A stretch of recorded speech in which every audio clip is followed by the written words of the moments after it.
계속해서 대구 경북 소식 전해드리겠습니다.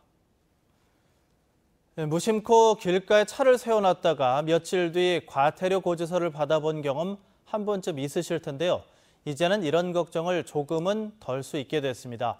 대구시가 전국 최초로 주정차 과태료를 부과하기 전에 단속 대상임을 미리 알려주는 서비스를 시작했습니다. 권윤수 기자입니다. 대구 동구에 살고 있는 장모 씨는 지난달 가게 주변에 차를 대놨다 낭패를 봤습니다. 밤마다 집 부근에는 주차 전쟁이 벌어져 야간에만 주차할 목적으로 가게 앞에 차를 댔는데 열흘 안에 석 장의 주차 위반 딱지를 받은 겁니다. 모두 아침 7시 때에 단속 카메라에 찍혀 과태료가 부과됐습니다. 갑자기 석장을 연달아 보내니까 저희서는 무척 당황스럽고 솔직히 금액도 부담스럽고 서민 입장에서는 그렇습니다. 이제부터는 주정차 위반 딱지가 끊기기 전 사전에 알 수 있는 길이 열렸습니다. 대구시가 주정차 단속 문자 알림 서비스를 시작했기 때문입니다. 2013년부터 달성군에서만 이 서비스를 하고 있었는데 전국 최초로 대구시 전체에서 통합 서비스를 제공하고 있습니다. 교통사고 30% 줄이기 특별대책에 의해 가지고 불법 주차 단속을 강화하면서 그에 따른 불법 주차 사전 예방을 위해서 서비스를 제공받기 위해선 인터넷 홈페이지나 스마트폰 어플리케이션에서 휴대전화 번호와 차 번호만 입력하면 됩니다. 시스템에 입력된 차가 단속 카메라에 포착되면 곧바로 단속 대상임을 문자로 알려줘 다른 곳으로 이동할 수 있는 시간을 줍니다. 일부 기초단체에서 세수가 줄어들 것을 우려해 서비스 도입을 꺼린 것으로 알려졌는데 대구시는 단속보다는 예방이 우선이라며 설득했다고 밝혔습니다. MBC 뉴스 권윤수입니다. 폭염주의보 속에서도 영덕에서는 로하스 해변 마라톤 대회가 열렸습니다. 5천여 명의 참가자들은 청정바다와 탁 트인 들판을 달리면서 땀으로 무더위를 식혔습니다. 김기영 기자가 취재했습니다. 고래불 해수욕장 주차장을 가득 메운 마라토너들이 군살 없는 근육을 뽐내며 담금질하고 있습니다. 출발 신호와 함께 명사 20리를 힘차게 내달립니다. 동으로는 탁 트인 동해바다, 서쪽에는 한없는 영해평야가 파노라마처럼 스쳐 지나는 곳, 상주-영덕 고속도로가 개통되면서 5,500여 명이 참가해 지난해보다 2,000여 명 늘었습니다. 고속도로가 개통이 돼가지고 오늘 청주 마라톤 동호회에서 많이 왔어요. 그리고 이제 좀 재밌게 끝났으니까 재밌게 회도 먹고. 요즘은 유니폼으로 동질감도 찾고 하고 싶은 이야기를 전달하는 수단으로 삼습니다. 아름다운 독도를 더 알리고 싶어서 이렇게 독도는 우리 땅을 걸고 뛰고 있습니다. 국민 마라토너 이봉주 선수도 3년째 영덕을 찾아 마라톤 저변 확대에 힘쓰고 있습니다. 해마다 이렇게 마라톤 인구가 좀 증가하고 있는 것 같아요. 그래서 참 보기도 좋고요. 또 이 마라톤을 통해서 또 많은 사람들이 이 건강을 영덕군은 로하스 해변 마라톤이 청정 영덕의 홍보 메신저가 되길 기대합니다. 또 고래불 해수장에 많은 시설을 투자했습니다. 오늘 오신 분들이 돌아가셔서 이 고래불 해수장 영덕을 많이 홍보해 주시면 좋겠습니다. 함께 뛰는 동료, 응원하는 가족, 기록을 세우려는 도전 정신들이 폭염의 기세도 누그러뜨렸습니다. MBC 뉴스 김기영입니다.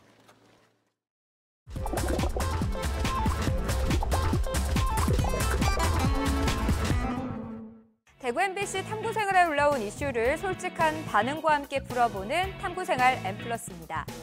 작년 한 해만 100만 명이 4년간 277만 명이 찾을 정도로 해마다 큰 사랑을 받고 있는 대구 치맥 페스티벌이 올해는 더 큰 규모로 찾아온다고 합니다. 첫 번째 키워드, 치맥의 성지, 대구입니다. 180개가 넘는 부스에 치킨 43만 마리, 맥주 30만 리터를 준비한 올해 치맥 페스티벌. 이번 주에는 축하 공연 라인업까지 차례로 공개되면서 이럴 때 대구에 가야 한다, 치킨 먹으면서 공연 보는 거 가고 싶다 등 치맥 여행을 계획하자는 댓글도 많았습니다. 특히 올해는 두류야구장, 228 주차장, 야외음악당, 두류공원 등 두류공원 전역을 활용하고 또 요일마다 다양한 공연과 시민 참여 프로그램이 준비돼 있다고 하는데요. 2017 대구 치맥 페스티벌은 오는 19일부터 23일까지 두류공원에서 열립니다. 뜨거운 대구의 여름, 유명 가수들의 축제 공연과 치맥 한 잔으로 날려보는 건 어떨까요? 두 번째 키워드는 호랑이 꼬리 걷기입니다. 한반도 꼬리에 해당하는 호미반도를 산책하면서 돌아볼 수 있는 포항 해안 둘레길이 개통을 앞두고 있습니다.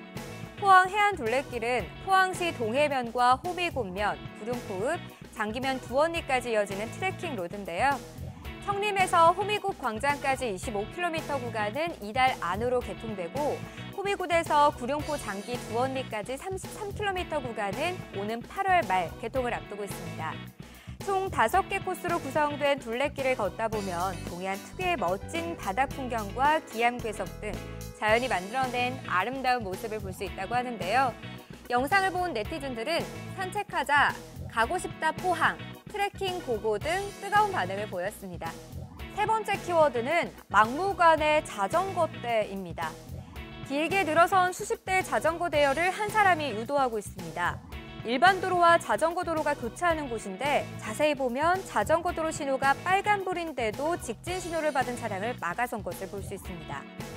차량 운전자는 파란불이니 비켜달라고 했지만 양해는커녕 기다리라는 몸짓만 되풀이해 이해 못할 일이라며 영상을 공개한 건데요. 이처럼 불쑥 튀어나와 운전자에게 위협을 가하는 자전거를 고라니 같다고 해서 자란이라는 신조어가 생길 정도라고 합니다. 누리꾼들은 자전거 타는 한 사람으로 부끄럽다, 자전거도 차로 분류되는데 엄연한 신호 위반이다 등 400여 개가 넘는 댓글을 달기도 했습니다. 지금까지 탐구생활 M+였습니다. 일요일인 오늘 경주와 포항, 울진, 영덕에 폭염주의보가 내려지는 등 무더운 날씨가 이어지고 있습니다. 낮 최고 기온이 경산 하양이 37.6도로 전국에서 가장 더웠고 경주가 37도, 포항이 35.8도 등으로 올 들어 가장 더웠습니다. 대구는 35.4도로 어제보다 5도 정도 높은 무더운 날씨를 보였습니다. 대구기상지청은 장마전선의 영향으로 내일까지 경북 북부 지역은 30에서 80, 대구와 경북 남부 지역은 5에서 40mm의 비가 올 것으로 예상했습니다. 곳에 따라 시간당 30mm 이상의 비가 올 수 있어서 산사태와 침수 피해에 조심해야 합니다. 내일 대구의 아침 최저 기온은 25도, 낮 최고 기온은 31도로 예상됩니다. 올해 첫 온열 질환 사망자가 발생해서 폭염에 각별한 주의가 필요합니다. 질병관리본부는 올 들어 처음으로 지난 5일 제주도에서 온열 질환으로 50대 남성이 숨졌다며 5월부터 최근까지 164명의 온열 환자가 발생했다고 덧붙였습니다. 같은 기간 대구에서는 1명, 경북에서는 11명의 온열 질환자가 보고됐습니다. 질병관리본부는 폭염 때 가급적 활동을 줄이면서 수분을 자주 섭취하고 카페인이나 알코올이 든 음료는 피하라고 조언했습니다. 어제 오후 3시 50분쯤 성주군 성주읍 금산리 한 폐기물 처리 공장에서 불이 나서 15시간 만인 오늘 아침에 꺼졌습니다. 이 불로 인명피해는 없었지만 공장 1,100여 제곱미터가 모두 타 소방서 추산 2억 8천만 원의 재산 피해가 났습니다. 소방당국은 공장 안에 산업 폐기물이 많아서 진화에 어려움을 겪었다고 밝혔습니다. 경찰은 공장 관계자 등을 상대로 정확한 화재 원인을 조사하고 있습니다. 대구 서부경찰서는 옛 여자친구와 일행을 흉기로 찌른 혐의로 38살 A씨를 긴급 체포해 조사하고 있습니다. 경찰에 따르면 A씨는 어젯밤 10시 반쯤 대구시 서구 한 거리에서 옛 여자친구인 22살 B씨와 일행 22살 C씨를 우연히 만나 말다툼을 벌이다가 흉기로 찌르고 달아난 혐의를 받고 있습니다. 피해자들은 병원 치료 등을 받았지만 생명에는 지장이 없는 것으로 알려졌습니다. 경찰은 A씨를 범행 11시간 만에 체포하고 자세한 범행 경위 등을 조사하고 있습니다. 대구 고등법원과 대구지방법원은 오는 24일부터 다음 달 4일까지 2주간 하계 휴정에 들어갑니다. 휴정 기간 변론이나 공판, 조정기일 등은 중단되지만 가압류 가처분 신문기일, 구속 전 피의자 신문기일 등은 열립니다. 법원 측은 휴정 기간 각 재판부는 전체 사건을 관리하며 통계를 내거나 미제를 점검하고 사실관계가 복잡한 사안을 검토하는 시간으로 활용한다고 설명했습니다. 지난 1년 동안 대구의 미분양 주택은 급감한 반면 경북은 급증했습니다.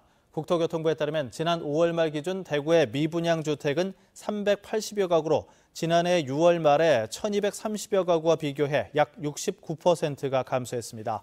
같은 시기 경북의 미분양 주택은 7770여 가구로 지난해 6월 말에 5620여 가구보다 38% 정도 증가했습니다. 대구지방경찰청은 다음 달 말까지 주택 침입 강절도와 생활 주변 폭력 등에 집중하는 특별 형사 활동을 벌입니다. 이는 7, 8월에 절도와 폭력 사건이 다른 달에 비해 12%와 6% 더 많이 발생하고 있기 때문으로 다음 달까지 휴양지 주변에서 속칭 퍽치기와 부축배기, 주택 침입 강절도 등을 집중 단속합니다. 또 경찰서별로 범죄 취약 지역과 시간대를 분석해 외근 형사를 집중 투입하기로 했습니다. 경북 지역 지방자치단체위원회의 위촉직 위원회 여성 참여율이 전국 최하위권인 것으로 나타났습니다.